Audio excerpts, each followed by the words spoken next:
Excuse me, did you happen to see where the missing scholars went? You mean the village keepers? Oh, let me think. When I was eating dinner the other day, I saw one of them by the side of the road, muttering away and eating mushrooms and tree roots. They shouldn't go around eating that kind of stuff. Yeah, I agree with that. Okay. Did you notice anything else? Anything else? No, I think that's all I have to tell you. Sorry. Okay. The scholars that have gone missing. Have you seen them? Those eyes. Those fierce eyes. You look like a real fighter. Don't change the subject. Right. You were asking about the mad scholars. I think it's been a few days since I last saw them. I usually go to bed pretty early, so I'm not too familiar with what goes on at night. But honestly, I feel quite sympathetic towards them. Even though they act a little strange, they've helped me in the past. If it weren't for them, my house would have collapsed long ago. Do you also think Grandpa and the others are good people? Grandpa? Oh, hello there. It's little Isak. You mean that nice man who looks like your grandpa's long-lost twin, right? He was actually the one who protected my house. I saw it with my own eyes. He happened to be staying near my house that day and was doing something with his hands on the ground. It still feels pretty surreal now that I think back on it. Did someone teach them how to do that? Well, whatever the case, I'll always be thankful to him and whoever taught him to look out for others. I'm pretty sure that if I ever went mad, I wouldn't be able to do anything like that. Gotcha. Thank you. Sir, have you seen my grandpa recently? You know, the one who likes to sit and space out near the village entrance. Oh, well, if it isn't Isak. Oh, your grandpa, huh? It's been a while. The last time I saw him, he was spacing out by the road as usual. I went and asked him if he'd like any of the food I had prepared, despite my wife's protests. Like many people, she's really quite terrified of them.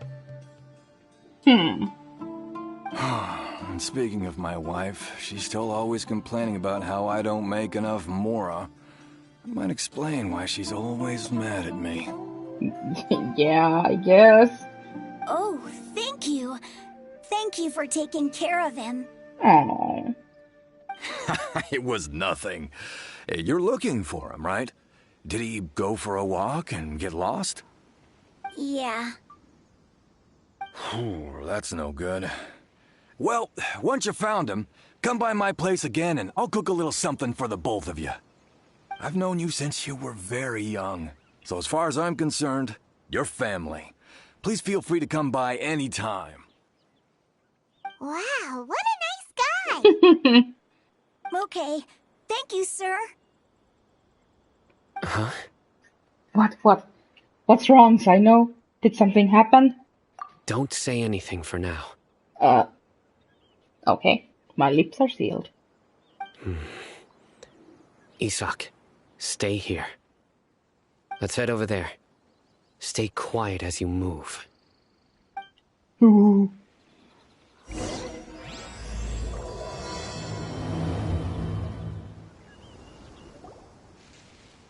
Listen, see if you can make out what they're saying. Have you heard? The mighty Scarlet King, the sovereign of our faith, will soon return to this world. Oh no. Yes, of course I have. The Scarlet King is the one and only true ruler of this land. I've never believed in any other gods.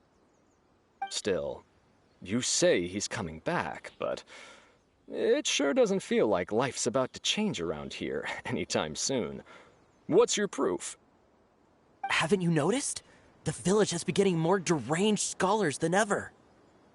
Delavar was saying that many people also went insane just before the fall of the Scarlet King's civilization in ancient times. We don't quite know why, but it seems like there's some sort of connection between insanity and the Scarlet King. Isn't it a sign of the Scarlet King's power that all the mad scholars have disappeared? If you ask me, they must have been chosen as the final sacrifice for the Scarlet King's resurrection. Huh. Now that you say it, that does make some sense.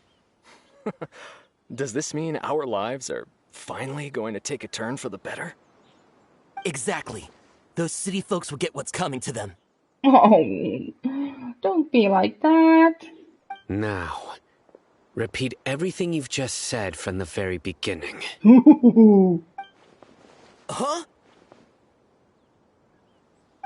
Who are you? Where did you come from? My patience is running thin. You heard what I asked. Oh, cool. Yeah. Bro, this guy's something else. Just look at his eyes. One wrong move, and he's gonna flay us alive. Let's not get on his bad side, okay? I am no match for this guy. Oh, okay, good sir. What is it you would like to know? Tell me about the Scarlet King's resurrection. Well, I only know a few things from hearsay. I went for a drink the other day and heard others talking about a rumor that the madmen will disappear and that the Scarlet King will return to this land. I'm not making this up, I swear! Hey, go on. Keep talking. It's true. It's all true, sir. We desert folk have had more than enough of those people at the academia. They keep sending us all their mad scholars and won't let us have a good life. Would you want to live like this if you were in our place? The radicals were even more thrilled than me when they heard the news. We're all praying for the Scarlet King's speedy return. Delavar also said that once the Scarlet King returns to our side, it's only a matter of time before we conquer the land on the other side of the wall. They're all willing to serve under the Scarlet King and fight for a share of the glory. Is that so? Seems like he still wants to know more. Keep talking. Got it. At first, I told myself it was just the drink talking, but then all the mad scholars vanished without a trace, just as the rumors said. Please don't beat me up just for mentioning these rumors. If I'm guilty, then everyone else around here is also guilty. I'm just saying what the others said. The people here really like the Scarlet King, but dislike the Dendro Archon. The academia is probably the true target of their hatred. Where is this radical person you talked about? I haven't run into him over the past few days, so he probably hasn't been around the village. What about you, man? Have you seen him at all? No, not at all. We wouldn't dare lie to you. He's really not here right now. Sounds like you're not too close with the radicals. No, of course not. All we know are their names. Well, give us the names. I have many ways to stop you from talking. And many others to stop you from sending warning messages. So you'd best just stay home and hope I don't hear of you trying to contact anybody. Don't do anything until I've gotten to the bottom of this. Try something foolish, and even Candace won't be able to protect you. Yes, got it. We'll do just as you say. The names? That scared Paimon half to death. Sino is pretty terrifying. Good thing I'm not one of your enemies. He didn't try to reassure us at all. It's like he's used to hearing that.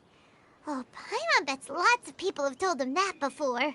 All the more reason for you to not get on his bad side. I heard that.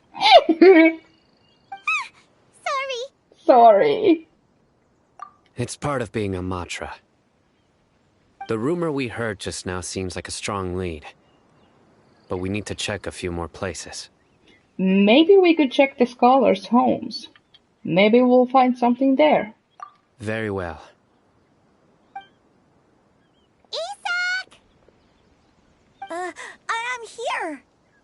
Where's your grandpa's house? Well, I can take you there. Just follow me. Grandpa? Oh, he likes to be alone. Sometimes he stares at the sky in a daze, and other times he just pokes at the ground with his fingers. Oh no. Every now and then, he yells out at the top of his lungs, so a lot of people are really scared of him. But he's a good person, really. I know he is. I swear, he's just like my real grandpa.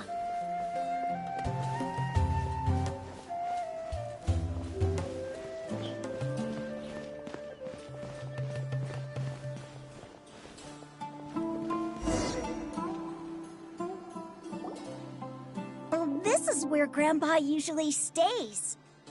There sure isn't much here. What's that smell? Sino, did you catch a faint whiff of incense? No. Oh. Incense? Please don't say it's the same one as before. It's definitely that one. But are you okay? Are you getting dizzy or need to lie down? There's a scent that you can sense, but I can't. A certain traveler here once passed out from that smell. Thankfully, Tighnari saved the day. And then he gave us a long lecture to explain all about how it worked. So, you know Tighnari? Yes, we do. Huh? You know him too? Are you two friends?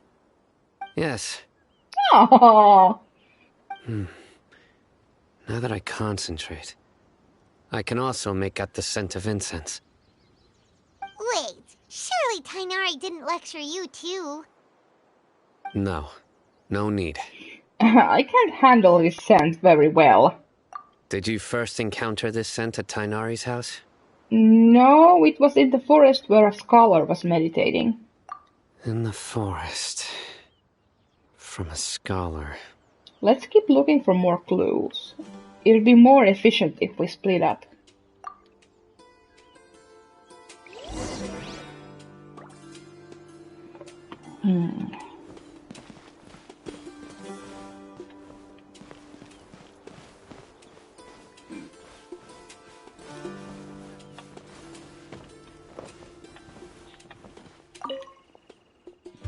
These are all daily necessities.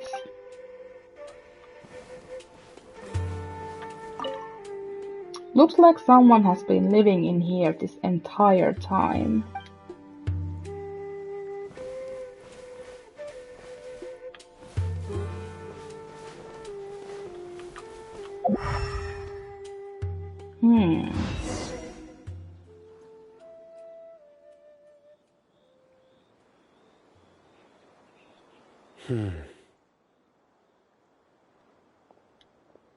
What is it? What are you looking for, Sino? Here it is. Take a look right here. Paimon doesn't see anything. Although the traces have been completely buried in the sand, there are footprints here. From the size and shape, they belong to an adult male. This pattern is a common one from this area. Local shoes. This was probably someone from the village. The scent is quite faint, but still extant. The footprints head in the direction of the door. You mean someone else has been here? But who would come looking for Grandpa? He doesn't have any friends. We'd have to ask whoever lured him away with the incense. Lured him away, so that's what happened. Huh? So you can lure someone away with just a scent? You get lured away by food all the time. Hey! What's wrong with liking good food? Everyone's got something they love in life. Exactly. Most scholars are fond of incense, since the smell supposedly helps them clear their minds and discover new knowledge. Even deep within the clutches of madness, they still yearn for their knowledge-seeking days, and will follow the scent whenever it presents itself. No, Grandpa. Oh. So, someone's taking advantage of their weakness? Huh. Still, why would anyone want to abduct all the scholars? Is it to resurrect King Deshret. Are the rumors really true? That's the only lead we have so far. Could the disappearance of all the mad scholars have something to do with the radicals? It's highly likely. Please, you have to save my grandpa. Grandpa's never done anything wrong. Please help him. Sounds like we'd better help get him back. Don't you worry, Isak. We won't let whoever took him get away with it. Let's head to Aru Village and inform Candace and the others about what we learned here. After that, we'll set off to find the scholars.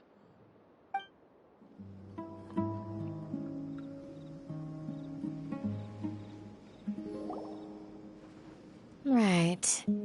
The darker fabric definitely looks a lot better. That'd be my choice, too. We're back, Candace! We've got a lot to tell you. Ah, welcome back. Sounds like everyone's friends already. Oh, Dia's here too! Hey, Dia! You bet. So, everything goes smoothly? Reasonably. Alhaitham didn't go with you? We haven't seen him at all. Nope. Huh. I saw him around the village entrance earlier and figured he was investigating with you. I guess he must have gone off on his own. Did you find out anything useful? I see. So someone used a kind of incense to lead the exiled scholars away from the village.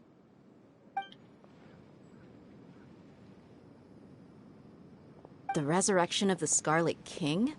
First I've heard of it. Far as I know, the kind of incense you just mentioned is only popular beyond the wall. Scholars are fond of it, but as you can see, there aren't many scholars still studying around these parts. No seller would be able to make a profit here. Not to mention making incense is a labor-intensive process. You won't see anybody in the desert with the patience to make or sell something that requires that kind of effort. It seems someone from beyond the wall must have been supporting this. Makes sense. So what should we do then? Do we go back to the academia and search for leads there? If it was any other day, that would be your next logical step. But today, you've got me on your team, so you get an extra tip. Oh! Didn't you say that the villager got his news from the tavern? Well, I also like to drink at the tavern, so I know a thing or two about these radicals he mentioned. If Paimon remembers correctly, the leader of the radicals is some guy called Delavar. Ah, yeah. Delavar, the scar-riddled bandit, Engur, the wide-eyed butcher, and Jabari, the duck-tailed bearded crook. The whole lot of them are known around these parts. I feel like I've heard this name somewhere before. These guys have one thing in common, and that's being broke. The rougher life gets, the more they want to believe in the Scarlet King. Way they see it, the Scarlet King's resurrection is their only chance at overthrowing the academia. Throwing all of Sumeru into chaos is the only way to change the way of life here in the desert. Anyway, that's my guess why they've chosen to become radicals. Tia, you're amazing! You really know this place inside and out. But Dia,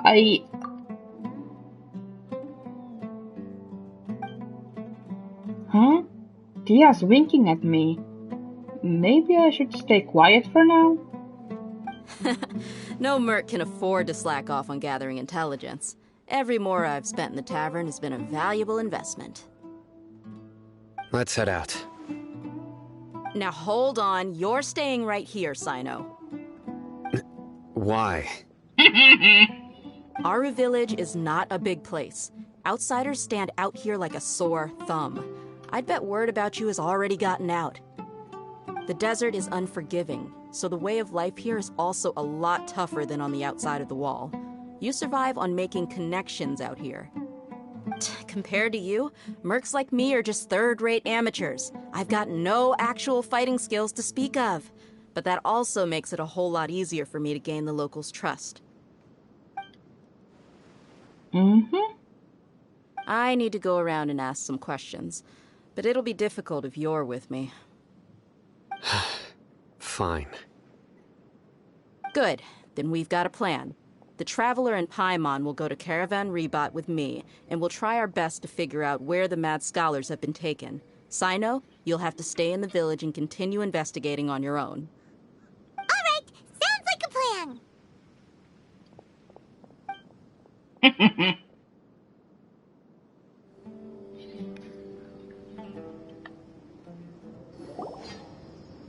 Well, here we are again. Sounds like you're starting to get familiar with the area. Kinda. Paimon's amazed every time we see the wall of Samiel. How can a wall this tall even exist? It's almost unreal. I know what you mean. I had the same question every time I walked this way when I was a kid. Also, why is this high wall here? And can a wall really block sandstorms? It was only after I grew up that I realized the wall of Samiel isn't just there to keep out the sandstorms. It serves a more important purpose, keeping out people like us. Oh? Sumeru is run by wise and mighty sages. To them, us desert dwellers are nothing but tools that can be used and discarded at their whim. We're cheap labor, like livestock, but easier to control. Nothing more. Even if a child from the desert got the chance to obtain an Akasha terminal, almost all their requests for knowledge would be denied. The academia believes we're underserving. Geniuses like Sataria are 1 in a million. The other children never get a single chance to try and rewrite their fate, even though the academia knows very well that we're humans, just as they are. That's terrible. I would tear down this wall with my own hands if I could. I understand how she feels, but I hope she doesn't do anything drastic here. Hey, Dia. You're not thinking about doing anything scary, are you? No, not at all. This place just gets me thinking, that's all. Besides, we're here to procure information, aren't we? Yep, we gotta catch those. Shh. Caravan Rebot is crawling with people, so be careful what you say. We don't want anyone to find out what we're here for. Our mission started the moment we arrived here. Let's go check out the tavern. Maybe we'll find someone I know.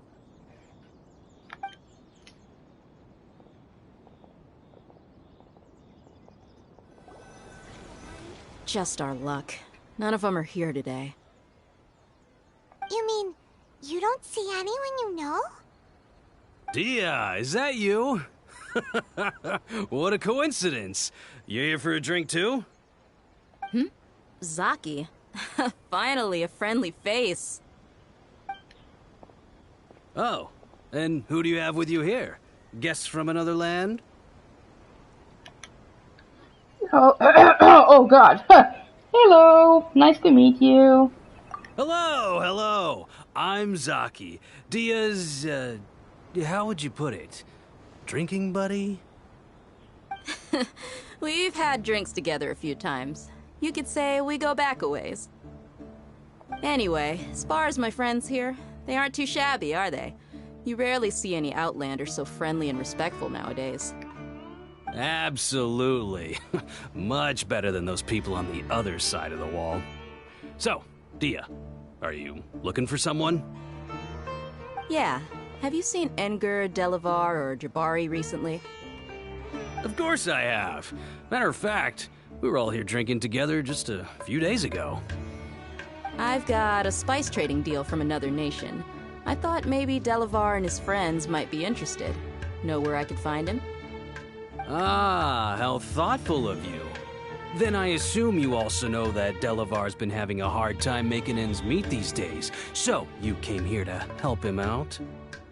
Hey, keep it down. Let's just say I prefer to keep this deal a secret. Y'all at Caravan Rebot are like family. If there's more to be made, why not do it together? Besides, Delavar and his friends have muscle. They'd be a good fit for escorting the goods. Yes, how considerate of you. Delavar's my friend too, so of course I can take you to him. Come with me. I have a bad feeling about this.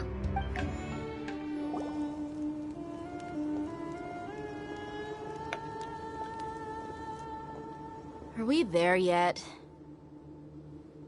Yep, this is the place.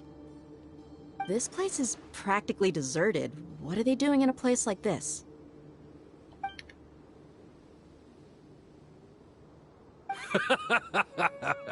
Why don't you take a guess? Go on, a wild stab in the dark. You're like lambs to the slaughter. I knew it.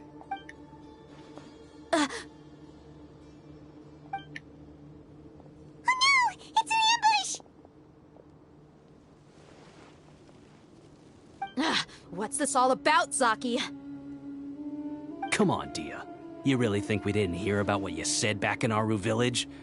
The boys have kept a close eye on you from the moment you set foot there.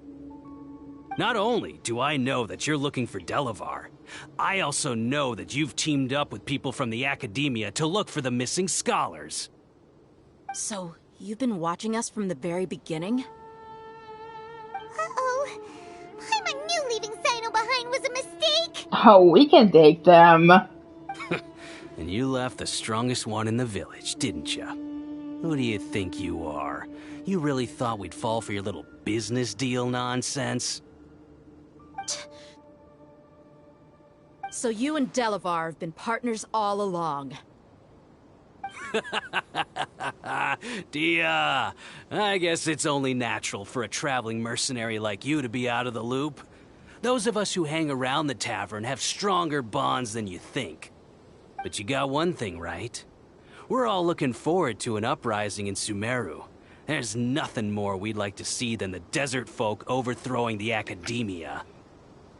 If that's the case, then I'm sure Delavar wouldn't miss a second of it. I'll be honest with you. If it weren't for what you said in the village, your little monologue about the Wall of Samiel would have convinced me that you're one of us. Delavar. And Enger, you're here too, huh? Long time no see, Miss Mercenary. You should have known the traitors are what us followers of the Scarlet King despise the most. Dia, I thought that you, a fellow desert dweller, would understand that the Scarlet King is greater than the Dendro Archon. Little did I know, you don't deserve to join us. How dare you? Yeah, gee, what a missed opportunity. Adopting radical views and kidnapping innocent scholars, all because of some baseless rumors. Anything else I'm missing out on? See? There you have it. Mercenaries are just a bunch of faithless scum with only one thing on their minds. Mora. Pathetic. You're all like a pack of street rats. You're not wrong. Mercenaries are driven by Mora, and my faith lies with whoever's paying me. As long as there's a profit to be made, anyone can become my friend. Enough talking! Get him! Just as I expected. Let's teach him a lesson, traveler. Oh, yes.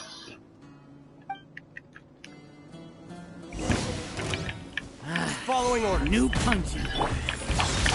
Useless. I will have order.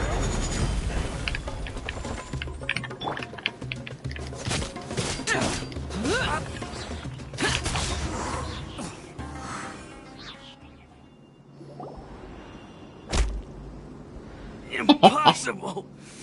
How could you? Told ya. So, what do you think about your meticulous network now, Zaki? How did you say it? It's only natural for a traveling mercenary like me to be out of the loop.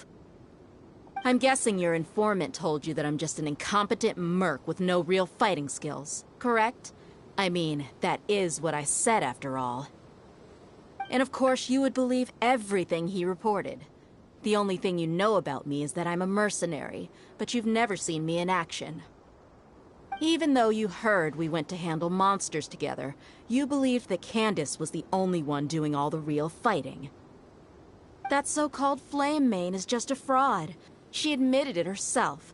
She just uses her connections to gain the trust of others. That's what you thought, right? Get wrecked. You lied in the village because you figured that we'd have people watching you. Yep. And you were stupid enough to fall for it. I figured as much the first time we drank together. You all thought you were so smart. Pathetic. Okay, that should be all of them. Whoa! So you've been planning this since we were in Aru Village? No task can be done without preparation. I just happened to notice a couple suspicious-looking people while you were out investigating. Oh, but instead of catching them right away, you let them report back. Those two who were snooping around were just a couple small fries. If we want to get the real catch, we have to be patient and give it some time. So, those names you mentioned. Oh, you mean the funny name she mentioned back in Uncle Ampu's house? The wide-eyed butcher, scar-riddled bandit, Paimon can't remember them all. That's just a bunch of drunk talk. Edgar and Delavar like to talk themselves up when they're drinking. Edgar, the wide-eyed butcher, and Delavar, the scar-riddled bandit, are the nicknames they came up with for themselves. Alcohol has a way of making people share what they really think. So Edgar and Delavar are always rambling in the tavern about how the Scarlet King is a superior deity. What about Zaki? He's just a numbskull who fell right into our trap. Zaki was probably the best hidden of them all. My initial plan was to find Delavar first, and then try to track him down. So, who is the ducktail bearded crook? That's what you wanted to ask when we were at Uncle Anpu's house, right?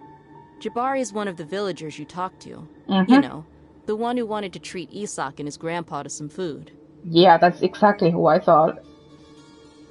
Wait, so he's a radical too? Yeah, apparently. Too bad. No, he isn't. What? I just needed to tack on a random villager name to make the eavesdropper think that I was making some wild guesses based on my impressions. Oh, and that's why you told us to be quiet. Wow, what a genius idea! Well, that's an expert mercenary for you. Yeah. Ah, you're too kind. It was straight from the usual playbook, if I'm honest. So, that thing you were saying before, is it really true? About what? About how mercenaries only care about Mora, and that anyone's a friend as long as there's a profit. Does that bother you? I don't think you're that kind of a person. What makes you so sure? Because even without an employer, you're still helping us out. But busted. Dia, do you dislike the Dendro Archon like the other desert folk? You two are pretty sharp. No, I don't have anything against the Dendro Archon. I've heard a lot of nice things about the Lesser Lord from Dunyarzad. I can understand her devotion and gratitude. Dunyarzad's just an ordinary person. There's no way a god would be so involved in the lives of everyday people, unless they were truly compassionate. I've begun to realize that the sages are behind everything that's happened recently. The radicals' blind belief in the Scarlet King, making the Dendro Archon out to be an enemy. It's all the academia's trickery. But I see through it all. And unlike them, I can never be hostile towards anyone who's never done anything wrong. Dia. Anyway, looks like we're done with business here. Traveler, lend me a hand. Let's tie him up and bring him to the village. Okie dokie.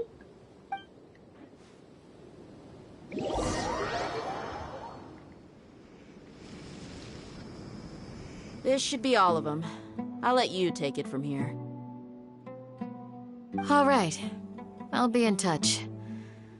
Until then, please stand by. Candace, do you need any help? Candace will be okay on her own. I trust her, so you can too. She's been guarding Aru Village for quite some time now. If anyone is qualified to question the offenders, it's her. While I'm questioning them, why don't you pass some time by exploring the area? I'll meet you back here tomorrow morning, Traveler. Sounds good. As for these idiots, let's just hope they live to see another day. Hey, Dia! Hey! Right on time. Did we learn anything from the criminals? We'll know any moment now. Iman's been wondering. You seem to know Candace pretty well. Have you been friends for a long time? We've known each other for some time now. She's a pretty interesting person. Even though she's an extremely strong warrior, she never misuses her powers against others. Oh, Paimon knows what you mean. Like a lot of martial artists say, never take the fight outside the ring. Yep, I guess you can put it that way. It takes strong convictions to be as dedicated as she is, and shoulder that kind of responsibility. Us mercs, on the other hand, we pretty much live from one day to the next. Well, Paimon thinks you're great too. Yep. Really? Thanks for that. Oh! Oh, Sino's here, and he's pretty early too. Yes, I was here yesterday to help out a little. A little, you say? To help out? By doing what? Sharing some interrogation techniques. I knew it. Oh, you mean you taught Candace some more persuasive methods? Right. Come on in, everyone. Come on, let's go inside.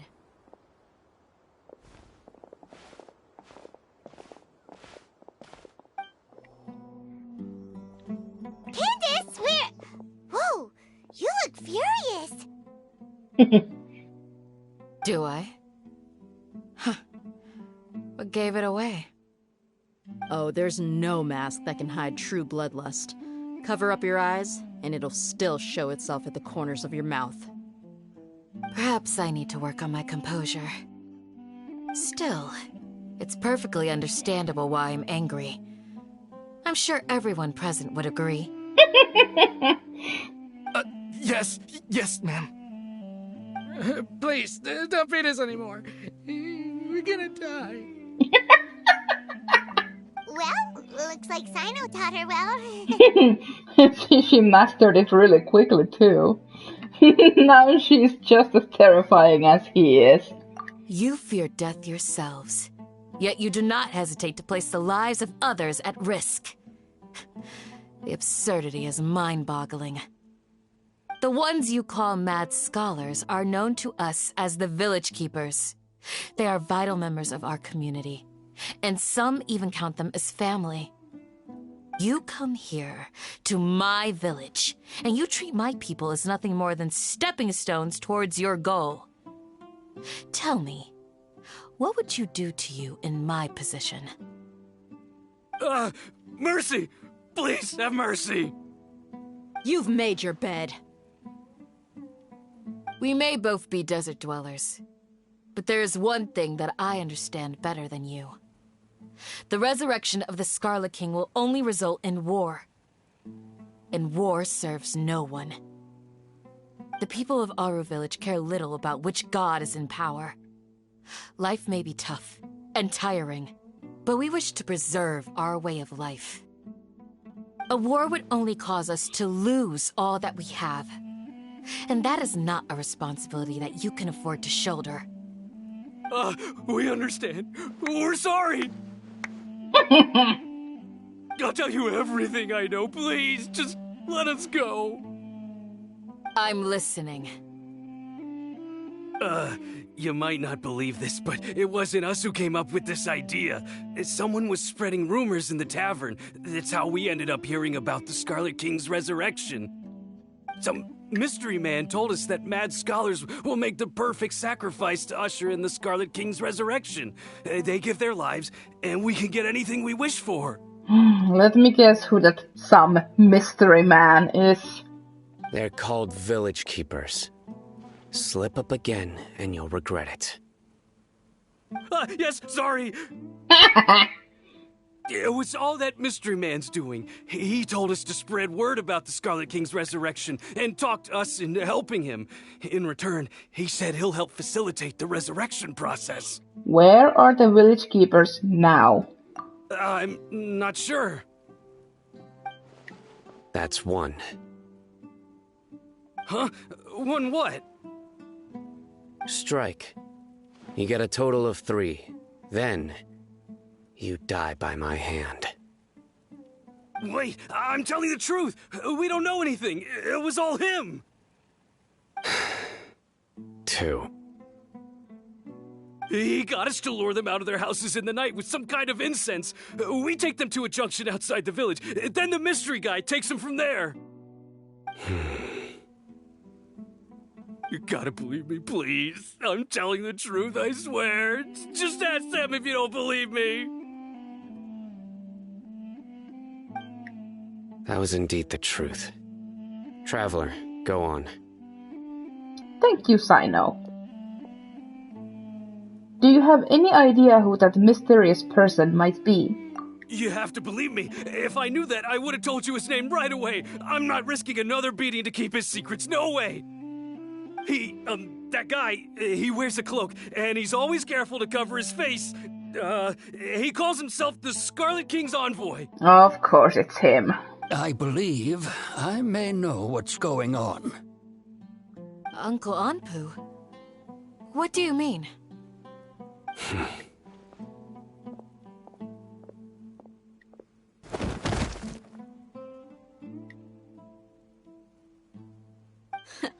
Smooth.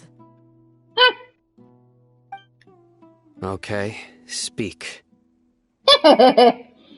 If my suspicions are correct, this mystery man they speak of could be from the Academia. I'm pretty sure who we're talking about. Some time ago, people from the Academia attempted to take the village keepers away. I refused, insisting that they are part of our community. I really like this old man. He's really nice. It strikes me now that this secretive character shares the same goal they had. Which means it's highly likely that the Academia was purposely spreading a false rumor to trick the radicals into delivering the village keepers right into their hands. They were the ones who brought them here to begin with. Now they're trying to take them back? We aren't gonna let that happen. Not the Academia again. In Sumeru City, Zetaria also mentioned King Deshret's resurrection is just the Academia's misinformation campaign. Just as I thought. But what could they want with the village keepers? I have a feeling. People are nothing but tools in the eyes of the Academia. A change in their plans likely means they found another way to exploit the scholars. Regardless, our top priority now is locating the village keepers. You're right. Isak is still waiting for news on his grandpa. Oh. Time to go. Let's leave the village and try to track them down. Yes. Pack up and get ready to leave. You got it. Candace, I'll let you deal with the radicals. Leave everything outside the village to us. All right. Let's meet back here once everyone's ready.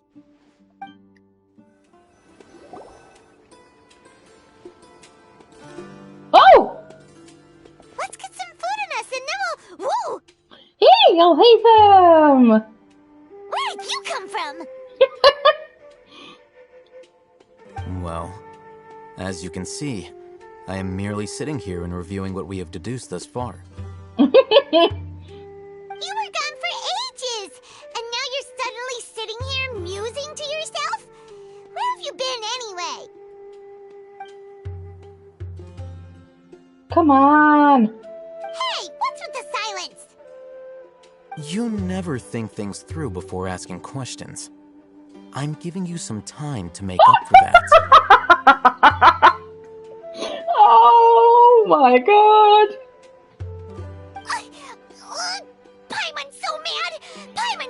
give you an ugly nickname. Go ahead, I won't stop you. Never mind. Paimon's got nothing. How about Cabbage Head? Oh my god, what is happening? There's just nothing super obvious to pick with this guy. It makes it so hard. Well, you've heard nothing to suggest I left this whole time. So clearly, I stayed in the village to investigate. Anyway, you plan to leave Aru Village and keep searching for the truth of this matter, yes? Yep. Yep. We're not gonna find out anything more by staying here, so we thought that we might as well take the search elsewhere. Enough with the silent treatment! maybe he's giving us time to think. No. I'm just surprised that you decided to team up with him. Alhaitham, you haven't helped us out at all ever since we arrived at Aru Village. Bold of you to question our choices. That's true. Yeah, you're all talk. While you were investigating, I had my own work to do, which I've now finished. Really? Paimon doesn't believe you. To be honest, we aren't really a team, so I have no obligation to inform you of my whereabouts. Not to mention that going separate ways allowed me to find some important information that you all had missed. Oh? Huh? Right here in the village? Correct. What did you learn? I'm going to take you to someone. But before that, you need to understand where she's coming from. What does that mean? How do you think the residents of Aru Village feel about what we're doing? In other words, do you truly believe every single word the villagers tell us? Oh. You mean some of them lied to us? Hiding the truth does not necessarily equate to lying. Again, these people have their reasons. Remember what Gandis said? Most people in Aru Village don't necessarily care which deity is in charge of Sumeru. That's because whether the Scarlet King or the Dendro Archon has power is of little significance to them. By contrast, the perils of their daily lives are ever-present concerns. They won't simply share everything they know with you without good reason. That's why you believed there was no further information to be found in this village. So you're saying we can find new info from someone we've already spoken to? Glad you're following along. Among those you have talked to, there's someone who was consciously keeping you out of the loop. In fact, she's been observing your every move since you arrived. The reason being, to someone who only wants to live their life in peace, any external factors introduce unpredictability into the equation. Those eyes. Those fierce eyes. You look like a real fighter. Don't change the subject. It's quite obvious that she's intimidated by Sino's authority and strength. Right. You were asking about the mad scholars. She corrected herself mid-sentence because she's aware that there are Scarlet King fanatics in the village. If she sounds too friendly towards the village keepers, she could easily make herself the radicals' next target. I think it's been a few days since I last saw them. I usually go to bed pretty early, so I'm not too familiar with what goes on at night. Remember? She made a point of denying her involvement in anything that occurs at night. But honestly, I feel quite sympathetic towards them. Even though they act a little strange, they've helped me in the past. If it weren't for them, my house would have collapsed long ago. After speaking to the village chief, it became clear that the village keepers had protected Aru Village at night. In other words, the young miss was very much awake during that time. Then why would she lie? By getting involved with an outsider, she risks drawing unwanted attention to herself. As for why she might be so wary about all this, maybe you should ask her. I'll pass on this one. You said that she is afraid of me. If so, it's best if I stay out of this. Oh, that's right. Makes sense. We're on it!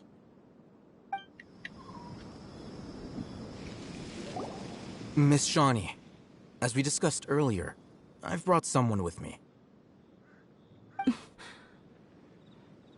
Mr. Alhaitham, I'm aware of where you stand, but how can I make sure that your friends think the same as you? Huh? What do you mean? We need to clarify our stance or something? Go ahead and talk to her. You'll get the answers you want. Go on. Earn her trust. Is it really that simple? May I call you Traveler? Sure thing. Hi, Miss Shani. Hi, Traveler. I want to ask you something. Shoot.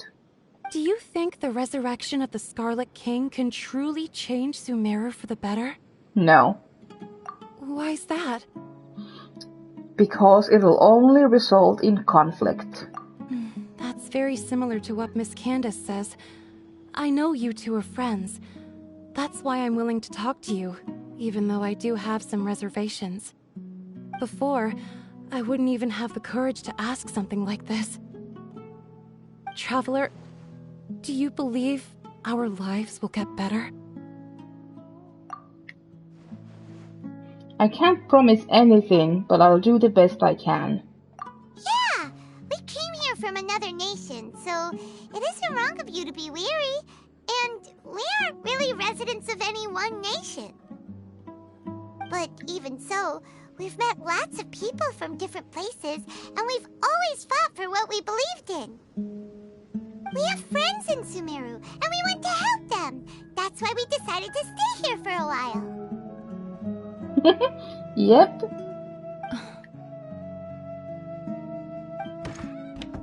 I want to trust you. My apologies for posing my questions like that. To be honest, I didn't expect you to come back for more information. Alhaitham told us you have your reasons. It's okay. We understand. The fact is that only one side of my family is desert folk. I don't really fit in anywhere in Sumeru. Oh. Some believe in the Dendro Archon, while others believe in the Scarlet King. I don't belong to either side, and neither side would want me. Speaking of which, the radicals mentioned that they despise traitors. Do they just think that anyone who's different from them is a traitor? Probably. Yeah. Some people can be so narrow-minded when it comes to bloodline and beliefs. It makes no difference what I say or how I behave. I'll always be suspected of having ulterior motives. Slowly, I just stopped talking to people. I pretended not to hear or see anything.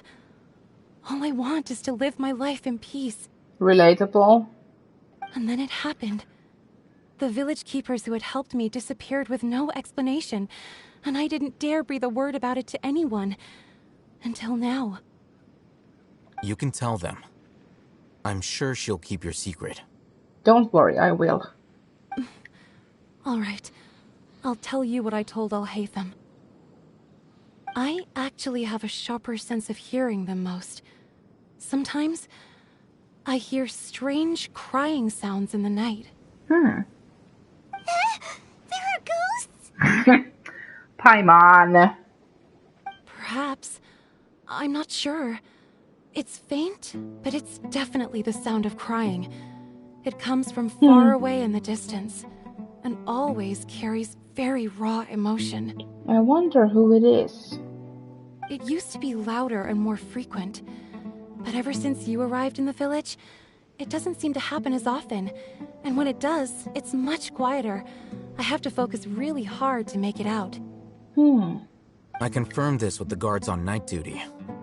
They also have someone with a good ear, and he's heard similar sounds at night. But, because we're in the middle of a desert, he would rather believe that they are the cries of beasts than ghosts. Could you make out where the sounds were coming from? There's really nothing around these parts, except for an old hospital not far from the village. Hospital. Crying. Ghosts. This sounds very good. I think they used to use it for treating Elazar, but it's been abandoned for years. Holy shit. We need to check out that hospital. Yeah, let's go! Ooh, is this the place? It's in terrible shape, and there's sand everywhere. Ah, monsters, watch out! Oh shit! Gather! Enshroud!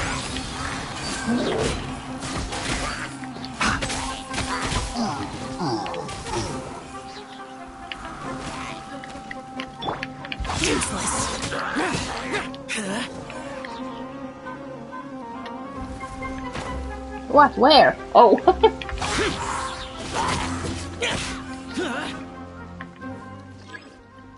Oh, reinforcements. Bring it on, bitch. Stabilize! One with the forest! Oh shit. Keep up!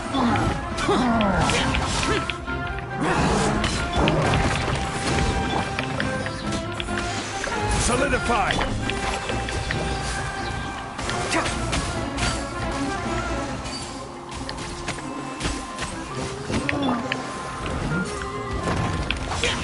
Oh.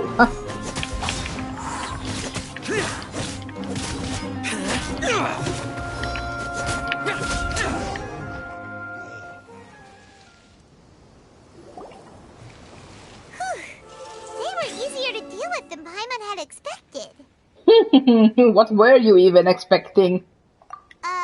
Super strong bandits? Or monsters taller than buildings dropping out of the sky? Or, you know, something like that. Silly Paimon. He looks super serious. We gotta stay on our A game too. This is the one.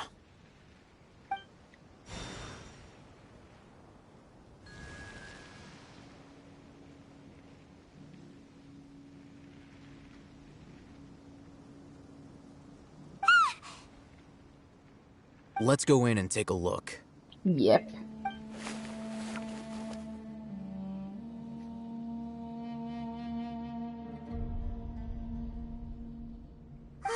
Hey, Ohitham, we haven't found squat. Are you sure we aren't wasting our time here? Patience. Shawnee says she only hears the crying at night. We have time to burn. That's true. Until then. Yeah. I'm taking a break. And just like that, he sits down. Wait, he even brought a book to read? What are you reading? Let Paimon see!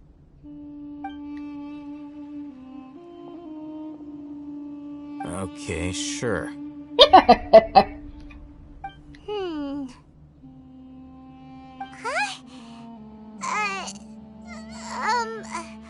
The natural position, which is the positional propensity of an entity in natural motion, in contrast with an object in forced motion?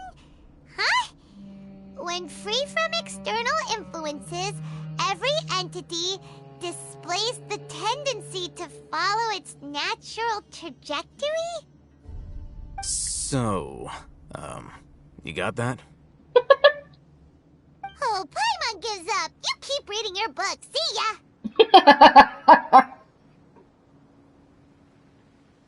How is he so relaxed?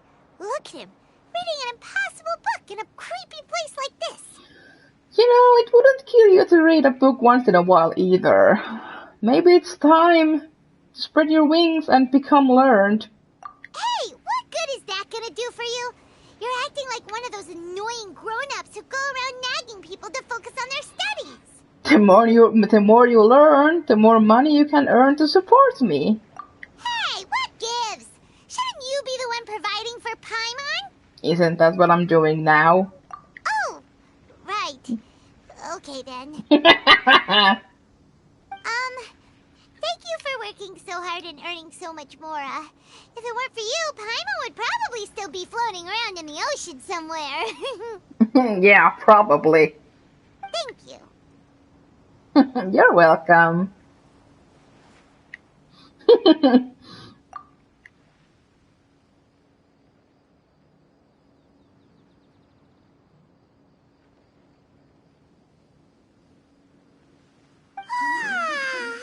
Paimon's getting so sleepy.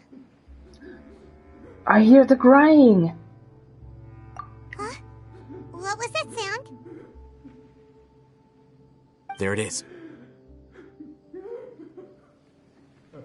It's coming from that direction.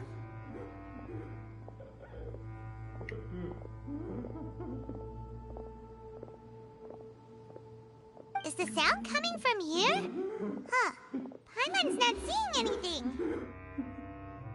Oh god. It's from below. But there's no way we can get down there. Something is off about the interior here.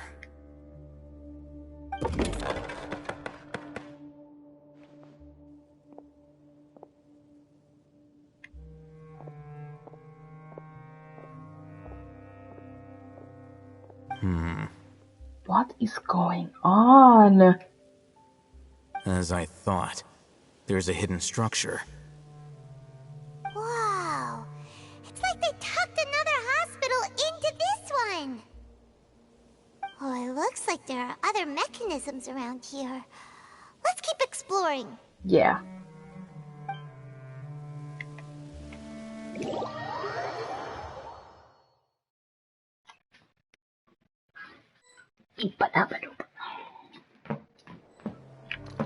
Elemental monuments. Oh, there's one.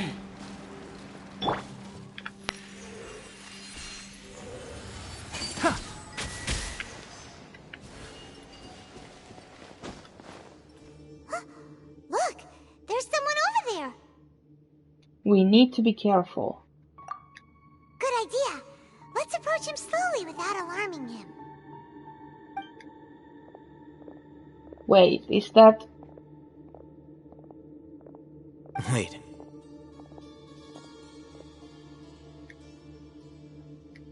You're...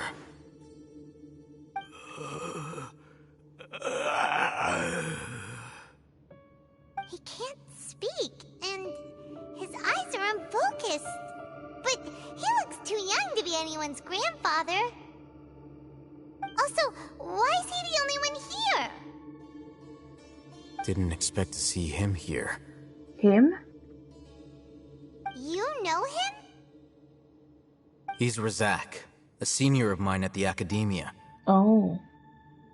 He's a scholar too? Is he the kind that holes up in a forest and mumbles stuff about training? No. And that's the problem. Razak was never involved in any of those things. He never trained in the forest, let alone reach Satyavada life. So how did he become like this? Leaving that question aside for the moment, him being here alone means that we might be too late. Looks like they've already taken everyone away. For whatever reason, they left Razak here. Perhaps they simply didn't have time to come back for him. There are drag marks on the ground. They're clearer by the doorway. Someone was forcefully drawing a cart that was loaded with something heavy. Loaded with people? That is one possibility. It looks like they were in a hurry, as if they were afraid of being caught. In their haste, they failed to notice Razak hiding in a corner.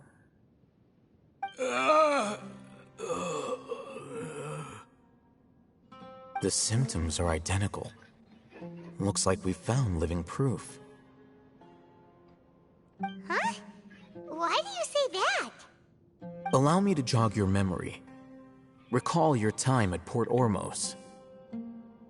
Don't you think his symptoms look familiar? Oh.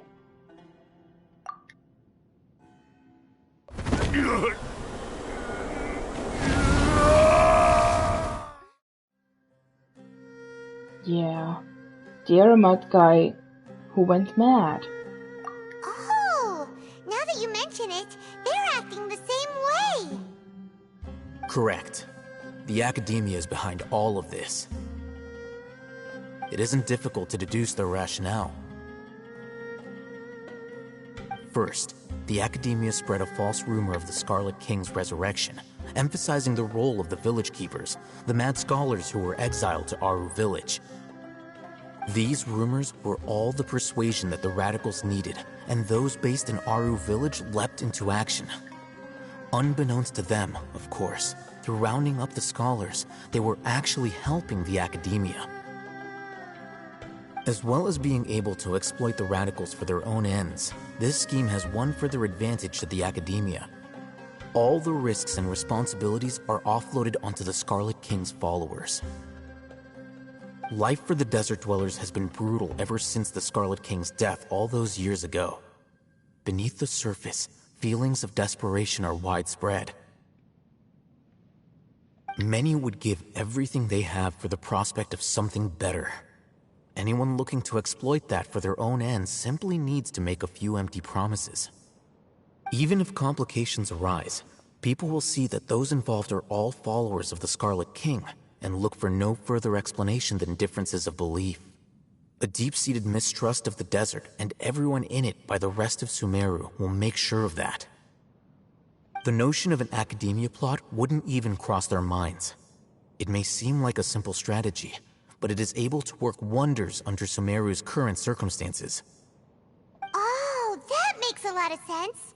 It's in line with the village chief's theory, too. But there's still one very important question. Wasn't it the Academia that brought the scholars to Aru Village in the first place? Why does it want them back now? Throughout this process, one thing has changed. The scholars' identity. First, they were scholars. Then, they became lunatics.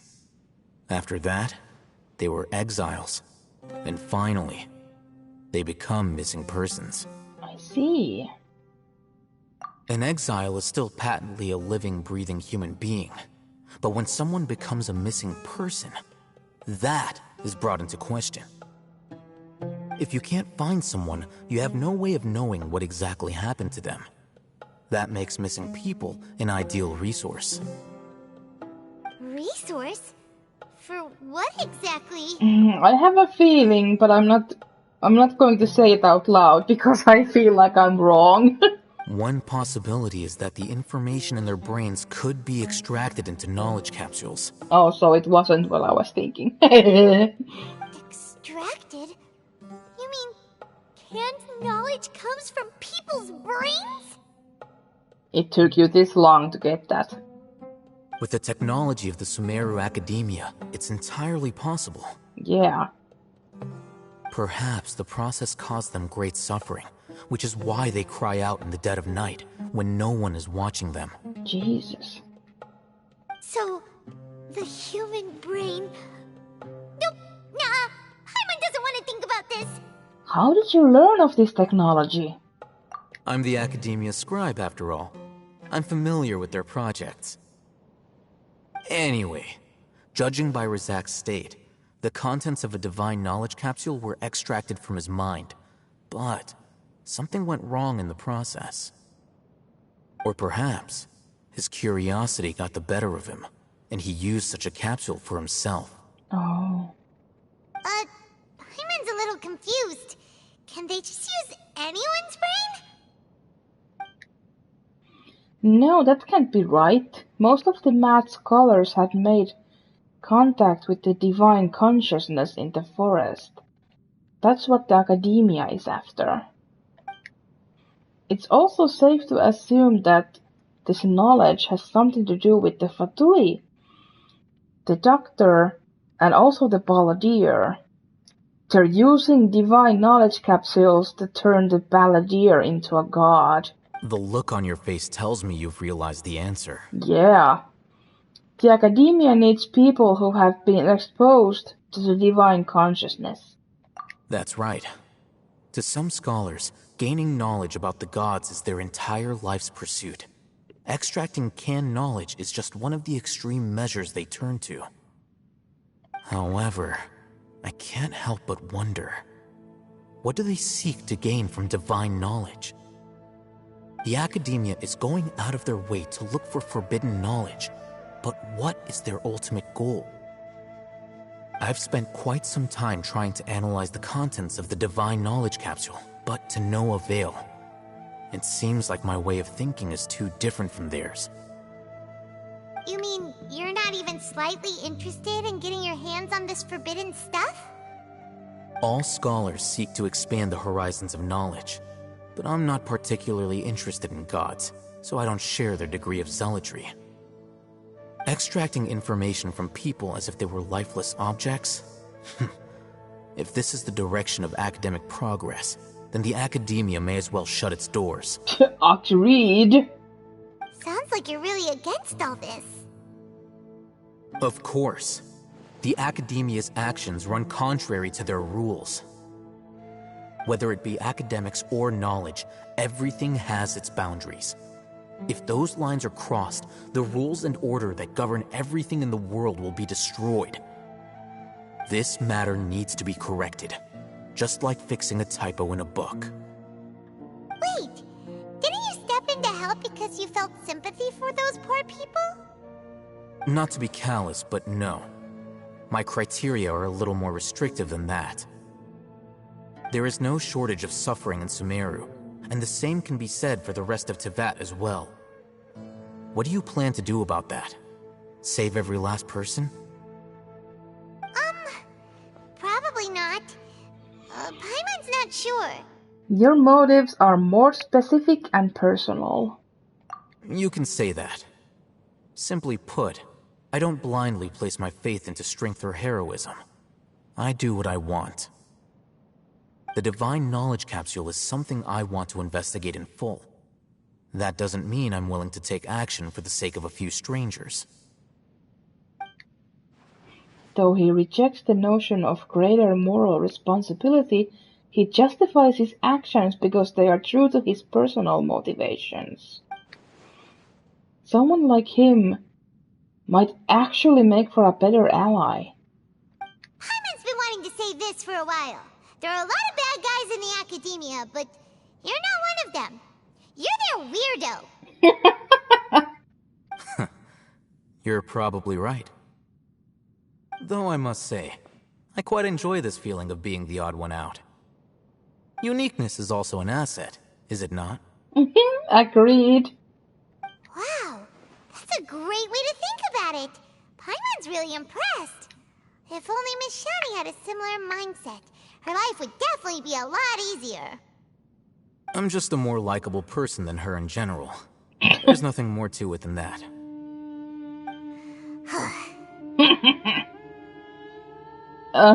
So what do we do with him? He won't last long if we leave him here. Let's take him with us. We'll work out our next step after we return to Aru Village.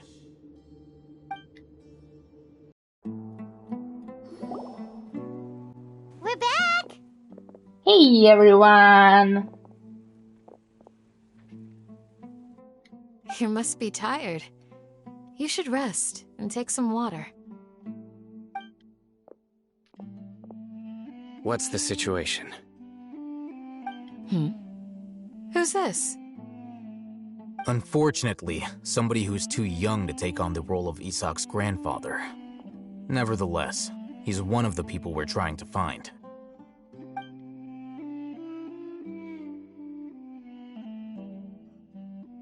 So, at one point in time, the abandoned Elazar Hospital served as the academia's site for extracting divine cant knowledge. Yep, pretty much. Their plan must have been implemented at some point before we arrived at Aru Village, since divine cant knowledge has been in circulation for a while now. Yet, They fled once we were headed to the village.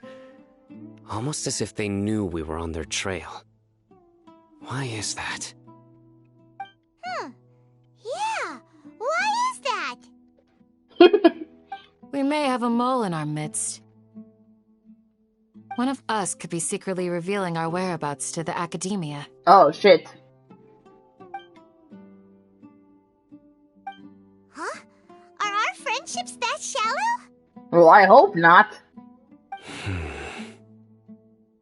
Looks like none of you have realized wherein lies the issue. Care to share your thoughts? Sino, you're the reason why they can predict our movements. Oh? Wait, what's that supposed to mean? Choose your next words very carefully. It is simply a logical inference. I have my reasons. So what you're saying is... Sino's the mole. Interesting. And here I thought you were the most suspicious one, Alhaitham, since you were always acting alone. I know. You have a point.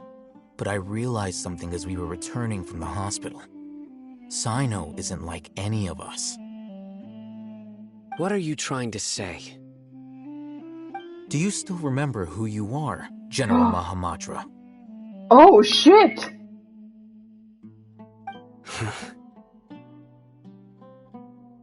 As a Matra, you are no doubt privy to certain kinds of information. Before you can take action against someone, you are required to have all the facts available, including the less than savory details. Simply put, the Academia has traditionally allowed you access to a wealth of sensitive information. Knowing their modus operandi, wouldn't you expect them to take precautions against you? If you want to raise a vicious wolf, you need to make sure that you can avoid its bite. The Academia is monitoring me? It's not that simple. The Academia has eyes all over Sumeru, but they have a special protocol for dealing with you. Every so often comes a Nyagarbaha Day. On this day, the Academia enters new information into the Akasha through knowledge capsules. I remember seeing a thick notebook next to the control panel once. Its contents were all about the General Mahamatra, his activities throughout the day, preferred methods of enacting judgment, everything. Jesus. You're saying that the Academia entered my information into the Akasha too? But what's the point in doing that? My actions aren't important enough to be added into the Akasha. The Akasha is capable of computation.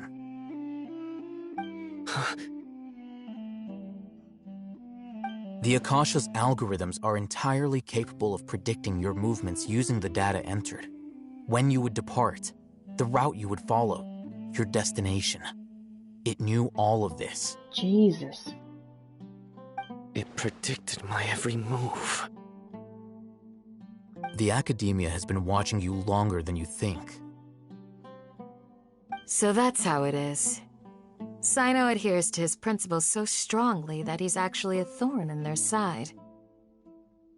Tenacity of will and steadfast faith are worthless to the Academia. They need scholars who are easily pliable and mindlessly go after anything they can profit from. Sino, don't take it to heart. This just proves how much of a trustworthy ally you are.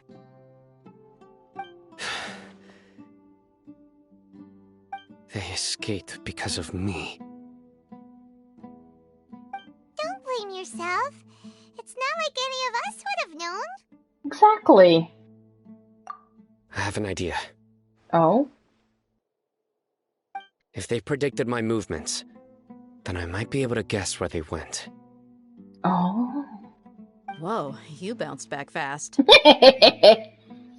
There is always an opportunity for safety after danger passes. Oh, so that's how it is! Paimon gets it now! If the Academia is trying to avoid Sino, then the safest place would be... One step behind him. Yep, that's right! They'll want to proceed in the direction opposite of where I'm going. You're getting smarter, Paimon!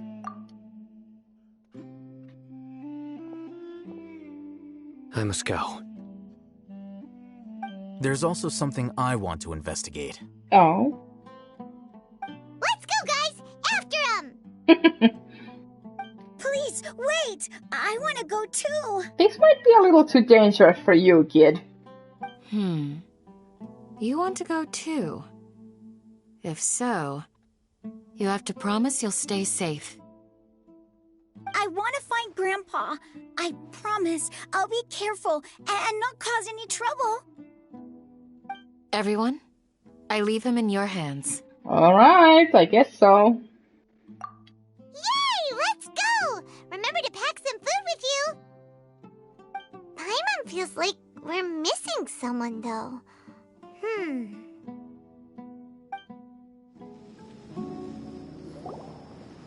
So, where do we go from here? Sino, do you remember the route you took? Yes. After leaving the village, we should head straight toward the desert.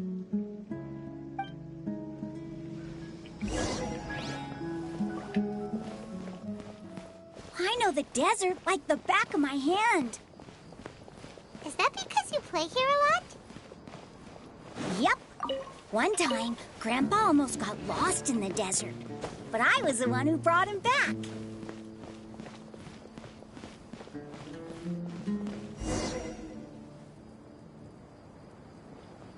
There's something here. Oh? What's this? It's buried in the sand. Looks like we'll need to roll up our sleeves and do some work. And Paimon thought running around everywhere was already enough work. Now isn't the time for complaining, Paimon. Okay. So, we have to dig it out? Whatever's down there, looks like it's buried really deep.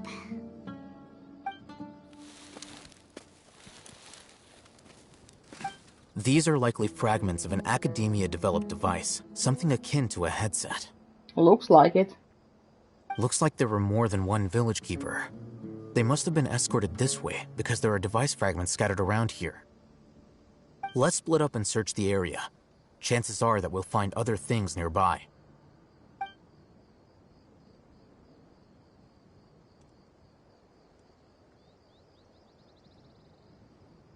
Is this what we're searching for? It looks kinda scary. This is definitely a device used to extract divine knowledge. How did it end up buried in the sand? That can't have been part of the plan. They must have been attacked along the way. Wait, what? Grandpa, I hope you're okay. Don't worry, your grandpa's gonna be fine. Hopefully. Razak didn't display any signs of starvation or dehydration, which means that they left fairly recently. We should be able to catch up. One more thing. Given that the device had been entirely covered by sand, I believe the attack must have happened prior to the sandstorm. That's true. Let's keep going. They can't have gone far. Hei! Rudia, perkele, pois nyt siitä.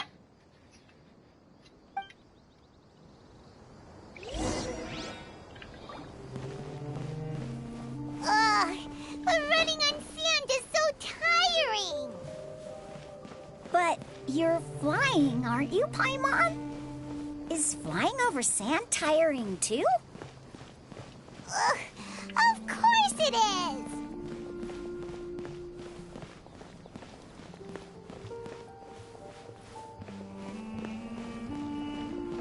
Voices, over there. It sounds like an argument. Whoa, you have really good ears.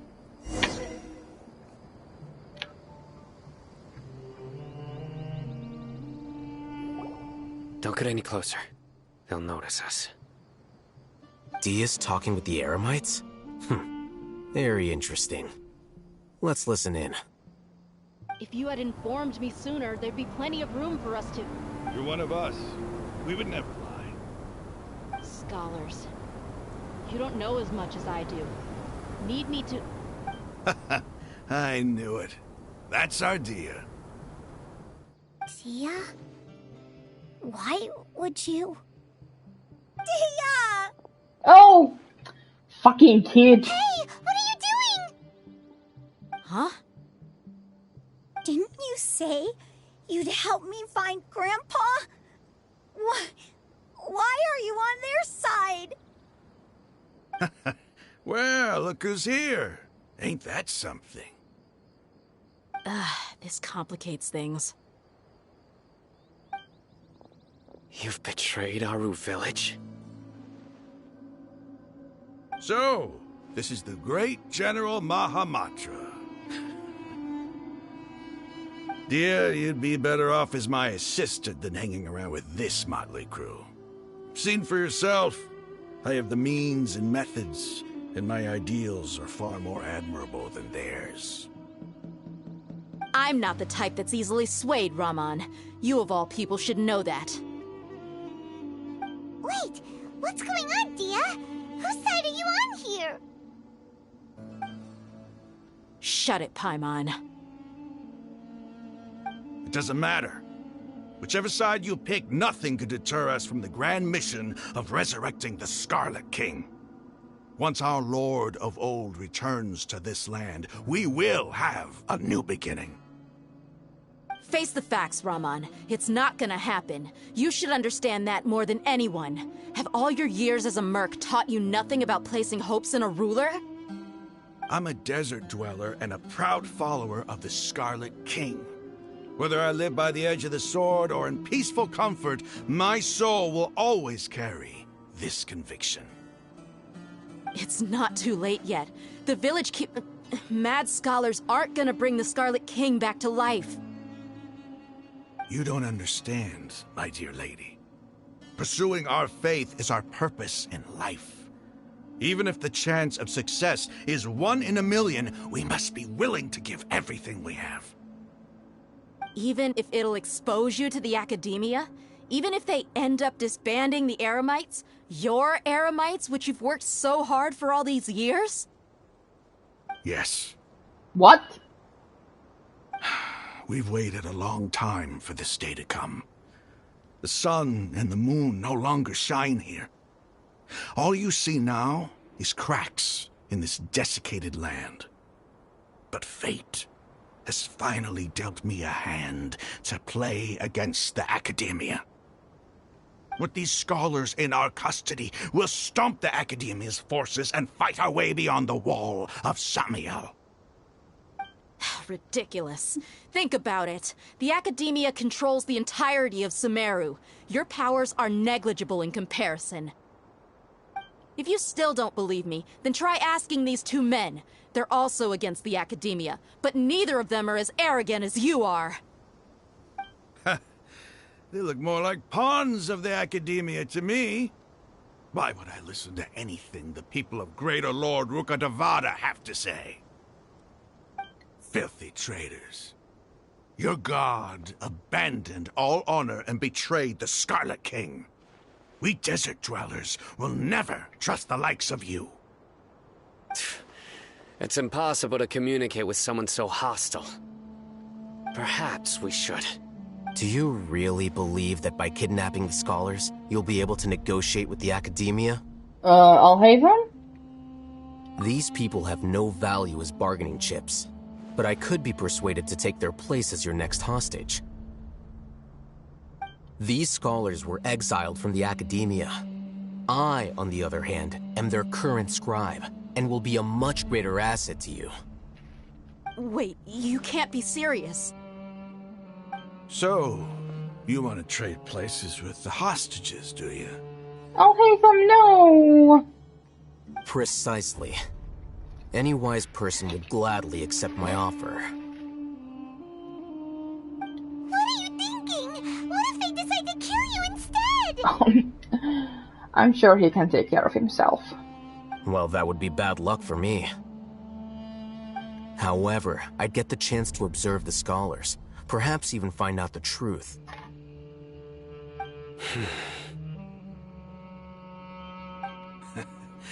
Think you can talk me over with that confident look of yours? I'm not trying to persuade you. I'm using this as a means of joining forces against the Academia. You are the scribe. What do you have against the Academia? Not all desert dwellers believe in the Scarlet King, and the same applies to the Academia. Why must all knowledge seekers approve of the Academia's way of doing things?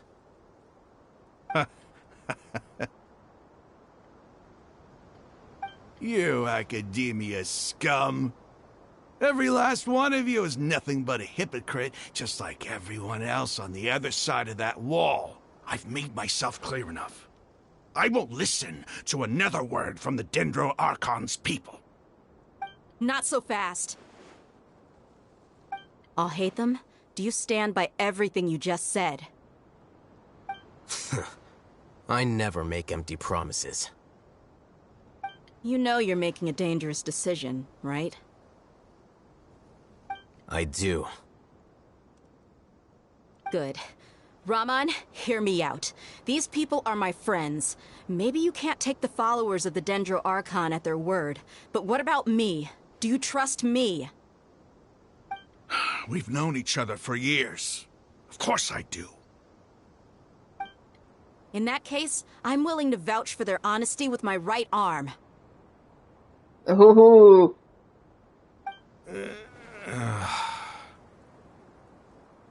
Come on, Raman, don't be a coward. If you're serious about taking on the Academia, you need to steel yourself. You can't be afraid. An arm from the Flame Mane. You've piqued my interest. But what if you refuse to oblige? What should I do then? No one's a fool here, Dia. We're mercs. And mercs don't tend to live long unless they have their wits about them. You're not wrong, but this is different. I promised my friends that we'd bring back the village keepers together. Let's do it right here then. Give me your right arm as proof of your resolve.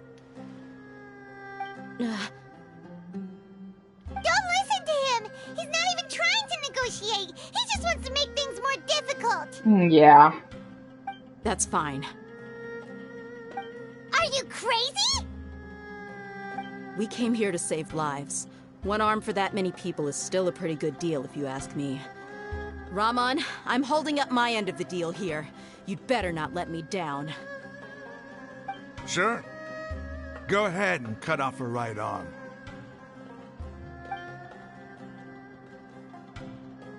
No! Dia! What are you gonna do? Think of something! You don't have to go this far. That's not for you to decide. Do it! Dia!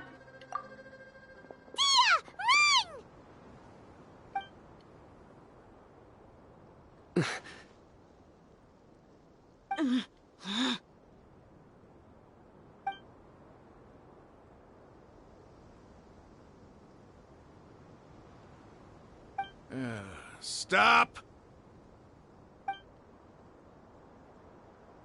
What's wrong? Can't do it?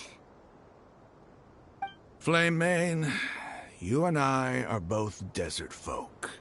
Cutting off your arm is no different than cutting off my own fingers. Where's the sense in cutting my own kin to pieces? You've shown me that you're serious. Go on now, take your friends and leave. Meet me in the desert at noon tomorrow.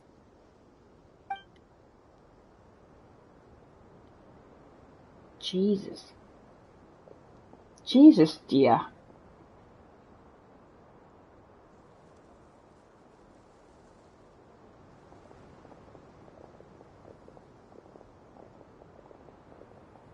Phew. I was really counting on him not going through with it. Dia! That was crazy! Have you all lost your minds? What if he'd actually cut your arm off? Then I just have to hold my claymore with my left arm. Please Please don't do that ever again. I'll be worried about you. Okay, I'm sorry. But sometimes when you're out on a limb, you gotta double down to seal the deal, you know? Don't ever make a promise like that again. I can deal with the likes of them. If it came down to it, you would not lose to them either. I don't doubt it, Sino. But this is about more than me and them. There's a lot more where they came from. Even if we got rid of one bunch of radicals, there are others out there. Wiping them out would do more harm than good. As you wish. I'm sorry, Dia. I should have stayed put and listened. I should have trusted you. It's okay. I promised you I'd help find your grandpa, so I'll do whatever it takes. Whatever it takes? You just might be scholar material. Huh? Are you serious? The Eremites once said that I was a lunatic. Perhaps a little madness is essential to be successful in research. Why does it feel like he's using his praise for me as an excuse to brag about himself? That's just how he is. Okay, let's get moving. We should head back to the village and rest up. Today was just a trial run. Noon tomorrow is gonna be the hard part.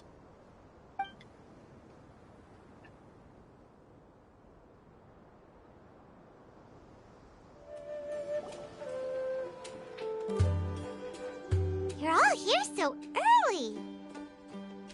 Looks like we have everyone here. Isak, are you sure you want to come with us? I'll watch from a safe distance.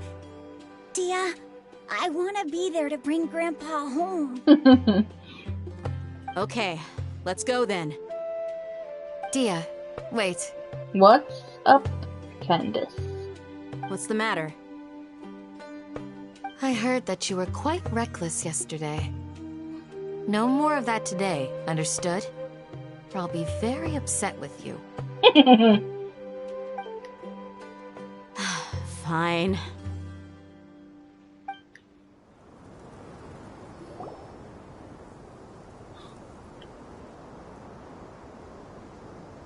Huh. They got here before us. Uh-oh. Is it because Paimon overslept by 5 minutes and held everyone up? You didn't have to add me to that. Is everything ready? Absolutely. Although, you brought fewer people than I imagined. Yeah. Bring him over.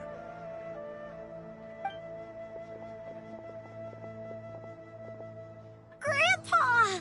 Why is there only one of them? Rahman, I've always thought of you as a man of his word. What's this about? It's a 1-for-1 exchange. Sounds fair, don't you think? What a piece of shit scumbag! And let me put it this way.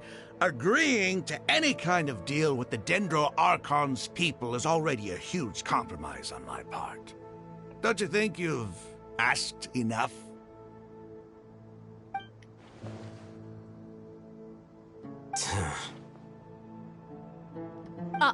You stay right there!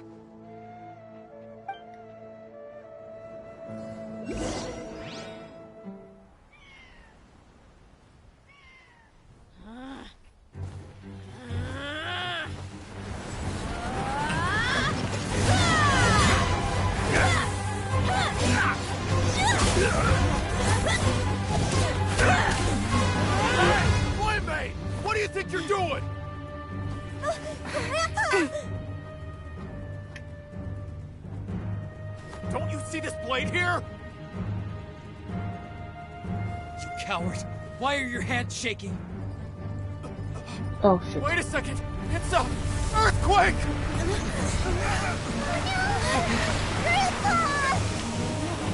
Grandpa!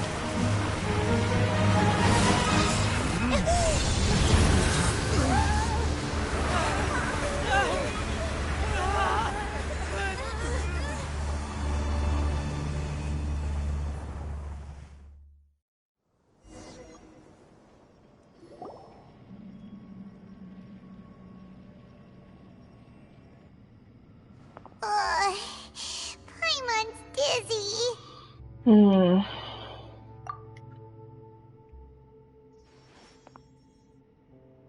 Is everyone okay?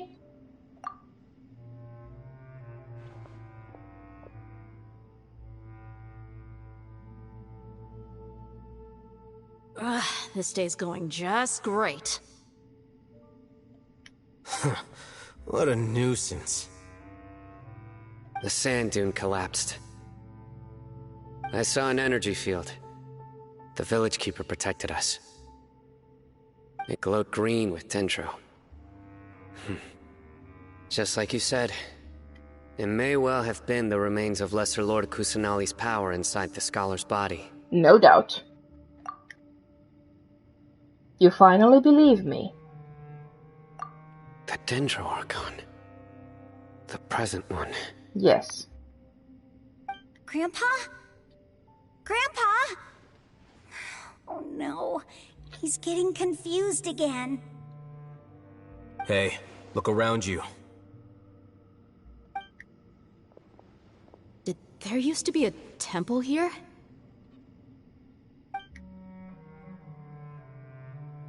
It seems that when the sand dune collapsed, it exposed these underground structures. The symbols on the gate belong to the Scarlet King's civilization. This structure must be ancient. Over time, the sandstorms completely buried it and left it in the state we see now. It could have been an underground palace in the distant past. Oh, a miracle. Praise the Scarlet King! Oh, Jesus. What's he doing here? And his men too?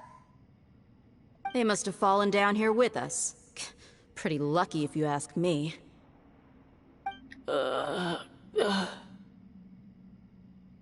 Most of them seem in really bad shape. Except for him. He got off lightly. Mind your head.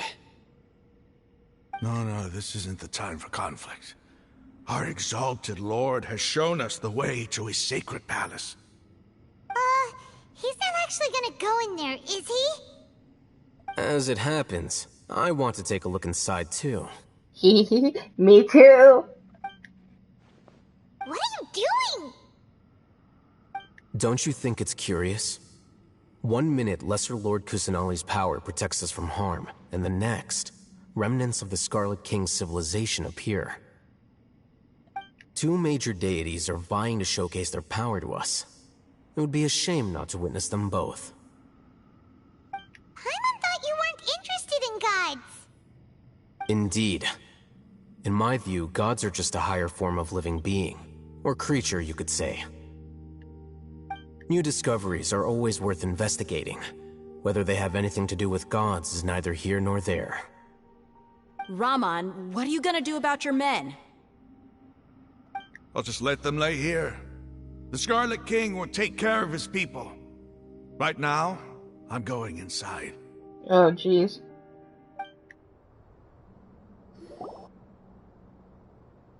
Whoa.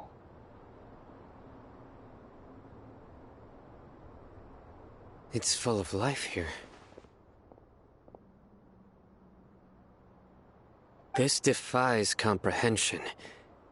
It looked completely desolate from the outside. Yet, it flows with energy inside. Yeah, and there's so many plants. It's so pretty. Sir Raman. Huh? Me? Yeah, you. Do you see another Raman here? Are you mocking me? What do you mean, sir?